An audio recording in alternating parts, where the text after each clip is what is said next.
Bonjour à tous et bienvenue dans Zone Rennes. Ce mois-ci, on reçoit Steven, Cédric et Antoine qui viennent nous parler du festival Court-Métrange. Donc on vous propose une petite virée du côté du cinéma fantastique. C'est parti. Bonsoir. Bonsoir. Alors nous avons d'abord Steven Pravon. Tu es le co-créateur avec Hélène Pravon du festival Court-Métrange. Tu es aussi président de l'association. Cédric Courtou, tu es directeur artistique sur le festival. Aussi. Voilà. Et Antoine Mottier, programmation et conférences. Oui, c'est ça. Ça a commencé donc en 2004 au Triangle. Eh bien, à l'origine des origines, on avait envie de réparer une injustice probablement, parce qu'on avait déjà une expérience nous de réalisateurs invités dans d'autres festivals qu'on pourrait considérer comme étant un petit peu plus généralistes. Et puis on avait fait le constat que le genre fantastique était voire pas du tout représenté, et encore moins récompensé dans les palmarès. C'était vraiment un genre qui était ignoré, boudé culturellement, jugé presque indigne. Et c'était malheureusement ce qu'on avait pu observer dans l'ensemble des festivals qu'on avait pu fréquenter.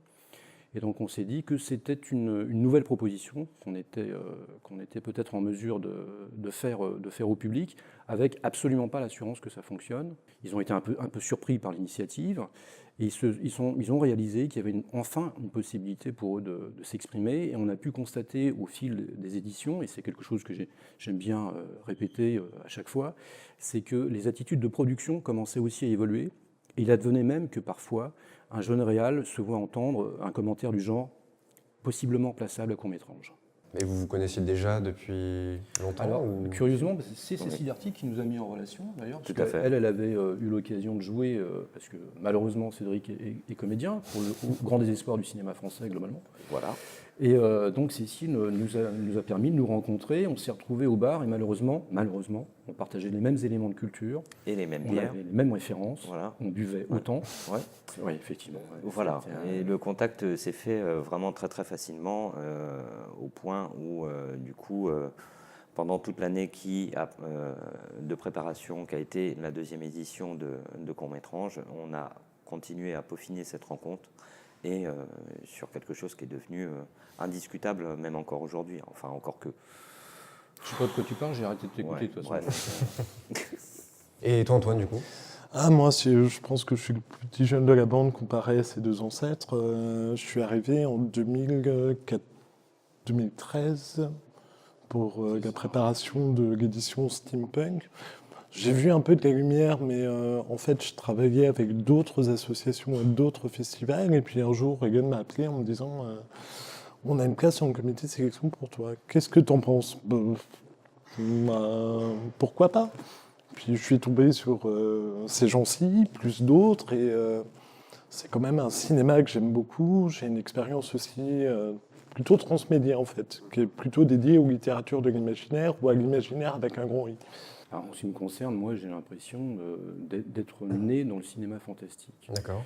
Et probablement, c'est probablement lié aux premières expériences de cinéma, ni plus ni moins. Alors, la vraie première expérience, elle est en quelque sorte fantastique, puisque c'était Les 10 Commandements avec Charlton Heston, dans un vieux cinéma à Vannes. Alors, je ne l'ai pas vu à sa sortie, qu'on ne confonde pas en termes de génération.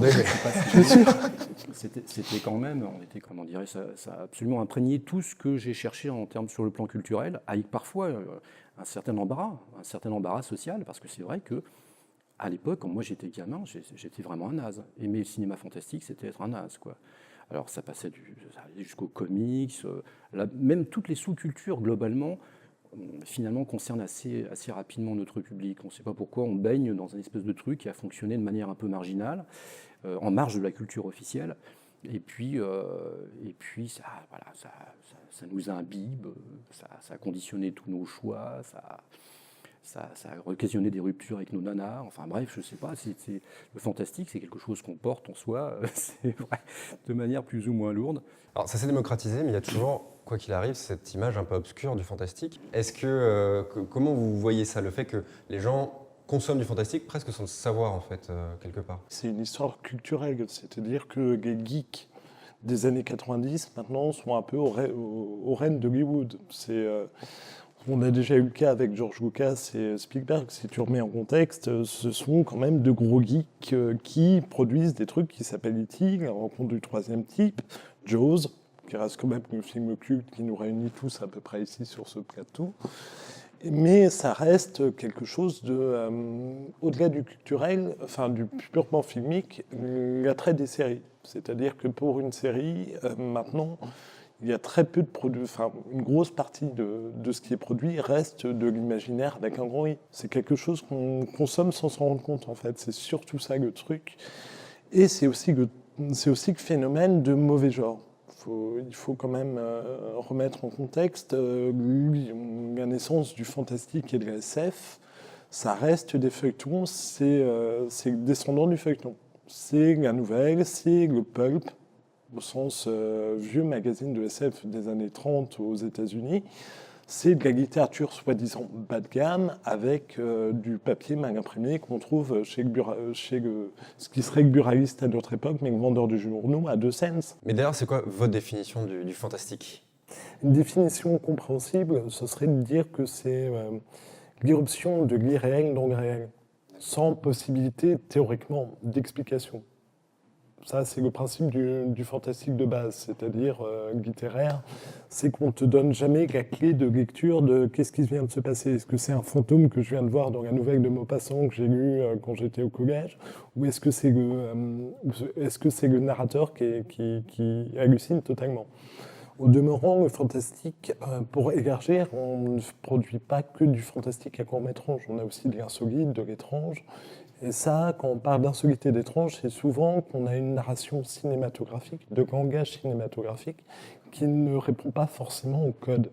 Et c'est justement les films plus ou moins étranges ou insolites jouent avec cette narration et cassent parfois le quatrième mur. C'est-à-dire qu'on va se retrouver sur des objets totalement atypiques qui, s'ils avaient une narration totalement classique, je ne sais pas s'ils seraient chez nous, en fait. C'est aussi ça le principe de l'étrange et de l'insolite dans le cadre de court-métrage. Et est-ce qu'il y a des personnes qui ont reçu des prix ou qui ont simplement été projetées dans le cadre du festival, qui ont par la suite connu un essor Bah écoutez, il y a un film qui s'appelle Ça, par exemple. Oui. Qui tourne on en parle un petit peu. C'est une Petit prod, succès apparemment. petite prod. Il se trouve qu'Andy Muschietti, il est passé par la case court-métrage. D'accord. Avec un court-métrage qui s'appelle Mama, avant que lequel court-métrage s'est transformé en long-métrage qui s'appelait aussi Mama. Et puis finalement, Produit par Guillermo del Toro. par Guillermo del Toro, of course. Et maintenant, il a fait ce petit objet qui est Ça, et qui rencontre un succès mitigé. Oui, très mitigé. Et autre personnage aussi passé par la case court-métrage, mais qui, pareil, là, va sortir un petit film indépendant la semaine prochaine, je crois. Denis Villeneuve, qui était arrivé avec le court-métrage Next Floor. Et il sort un film qui s'appelle Blade Runé. C'est un titre anglais. Ouais, voilà, enfin un truc comme ça. Donc effectivement, ça nous fait autant plaisir à nous en tant que sélectionneurs aussi d'avoir ce nez quelque part d'essayer en tout cas de dénicher ce qu'on considère en tout cas comme les talents de demain. Quand j'ai préparé un petit peu cette émission, j'ai demandé autour de moi l'image qu'avaient les gens sur le festival, et quelque chose qui revient tout de suite, c'est court-métrage, c'est les affiches là qu'on voit dans Rennes, ce genre de choses.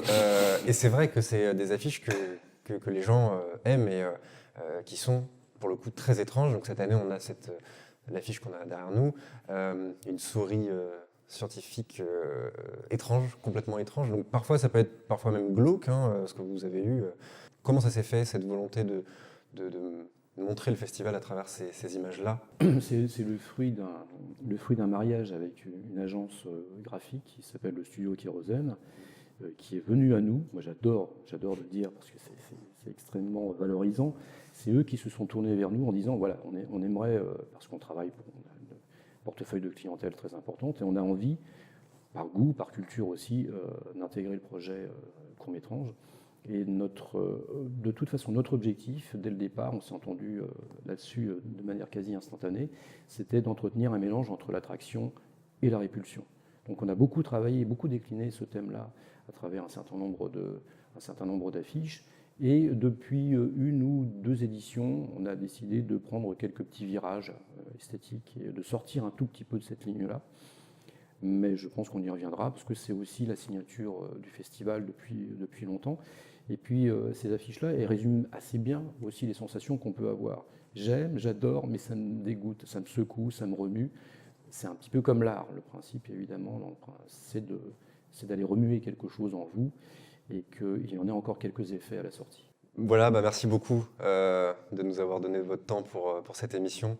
On est très heureux d'avoir fait un épisode sur court-métrage. C'est quelque chose qu'on voulait faire depuis longtemps. Donc merci. On rappelle les dates, donc c'est du 18 au 22 octobre au TNB.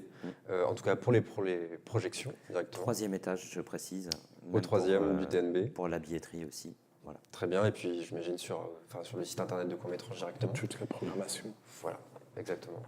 Bon voilà, merci encore et merci au TNB qui a bien voulu nous prêter une salle pour ce tournage. L'émission n'est pas terminée puisqu'on vous propose maintenant une seconde partie qui se déroule pendant la Nuit du Fantastique où on est allé avec notre caméra et notre micro interroger les spectateurs qui étaient venus pour cet événement, on va dire à mi-chemin entre le nanar et le fantastique, on va dire. Et puis c'est un avant-goût d'un futur programme estampillé Zone Rennes. Donc on vous laisse découvrir ça et on vous donne rendez-vous le mois prochain pour un nouvel épisode de Zone Rennes. Salut! Bienvenue dans cette deuxième partie de l'épisode consacré à Court-Métrange. On a rapidement abordé la Nuit du Fantastique avec nos invités. On va vous la présenter directement puisqu'on est le 23 septembre, on est au Cinéville et on va maintenant parler de la Nuit du Fantastique.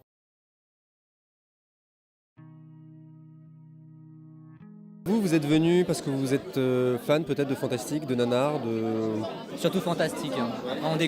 Personnellement, moi je découvre les nanars, justement, je n'en ai pas vu énormément. Et là, c'est une manière de pouvoir les découvrir, quoi. Est-ce que tu différencies fantastique et nanar? Tout à fait, il y a c'est deux entités bien différentes. Je n'ai pas expliqué la définition du nanar. Bon, en gros, c'est un film qui est mauvais sans le vouloir, tellement mauvais qu'on le trouve drôle. Le fantastique, lui, se veut par essence fantastique. Vous étiez à la projection de Triangle. Oui. Alors, c'était comment? Bien. C'est très bien. Bien pensé, joli scénario. En fait, c'était très très psycho et j'aime beaucoup ce genre de film. Ça m'a fait penser à Un jour sans fin. Un jour sans fin également, ouais.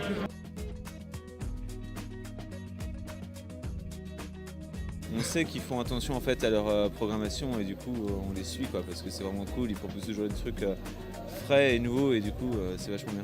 Un film comme Triangle de Christopher Smith qu'on vient de diffuser, je pense que la plupart des gens qui sont dans la salle n'ont pas eu l'occasion de le voir.